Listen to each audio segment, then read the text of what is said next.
Armistice Day, remembrance events around world mark end of WW1. Commemorations are underway around the globe to mark the centenary of the armistice that ended World War I. In Australia, a ceremony was held at the National War Memorial in Canberra, while in Adelaide an aircraft dropped thousands of red paper poppies. In New Zealand, a gun salute took place in the capital, Wellington. The main European ceremony will be held in Paris, with US President Donald Trump and Russian President Vladimir Putin among those set to attend. Meanwhile, in the UK, a series of special events are being held to mark the centenary. For the first time, members of the public chosen by ballot will pay their respects at the National Memorial in Whitehall, central London. The events begin in the south. During his speech in Canberra, Australian Prime Minister Scott Morrison spoke the importance of remembrance, saying people need to learn from the past so that we can better navigate the changing currents of our own times, for our own children, and for the next generations. Australian and New Zealand forces sustained huge loss of life in the 1915 Gallipoli campaign. In New Zealand, the traditional 2 minutes of silence at 11 a.m. were followed by a 100-gun salute on the Wellington waterfront, while church bells rang across the country.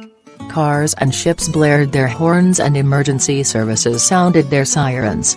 The carillon and roaring chorus has recaptured the wave of spontaneous jubilation and hope which swept New Zealand when news of the armistice broke, Prime Minister Jacinda Ardern told crowds at the National War Memorial in Wellington. World leaders meet in Paris. The focus will switch to Europe, later on Sunday, where about 70 world leaders are gathering in Paris for remembrance events. French President Emmanuel Macron will lead the main event of the centenary, a somber commemoration at the Tomb of the Unknown Soldier, a memorial to France's fallen under the Arc de Triomphe in Paris.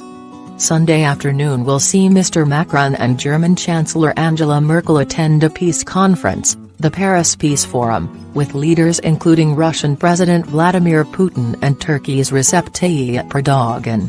On Saturday, Mr. Macron and Mrs. Merkel visited the town of Compiègne in northern France. They signed a book of remembrance in a railway carriage identical to the one in which the 1918 armistice was sealed. President Trump, however, caused controversy by cancelling a trip to a cemetery for the war dead, because of bad weather. A group of about 50 activist groups plan to hold a demonstration in Paris later on Sunday in protest against the U.S. leader's visit. The Armistice 100 Years On. Long read, The Forgotten Female Soldier on the Forgotten Frontline. Video, war footage brought alive in color. Interactive, what would you have done between 1914 and 1918? Living history, why indecent Armistice Day parties ended.